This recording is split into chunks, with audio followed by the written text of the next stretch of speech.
আপনি একজন গুম হওয়া ব্যক্তি। সালাউদ্দিন আহমেদ বলেন উনিও গুম হয়েছেন। আপনি ওনার গুমের অবস্থাটাকে কিভাবে বিশ্লেষণ করেন? আপনি এই দেশে আসেন, দেশের মানুষ কি বলে দেখেন।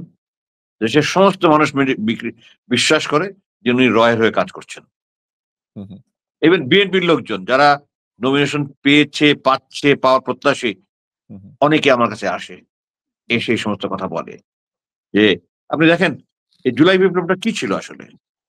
আমার মূল্যায়নে এটা একটা ভারত বিদ্বেষী আধিপত্যবাদ বিরোধী একটা গণবিস্ফোরণ ছিল। হু, হু।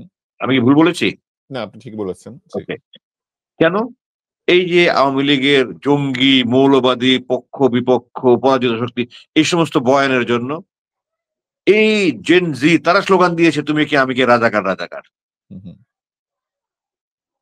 এরপরে যখন আপনি আমাদের এই ৪ টা বিশ্ববিদ্যালয় নির্বাচনের ফলাফল দেখেন, জি। ১০২ টার মধ্যে শিবির পেয়েছে ৮৭ টা, ছাত্রদল পেয়েছে ২ টো।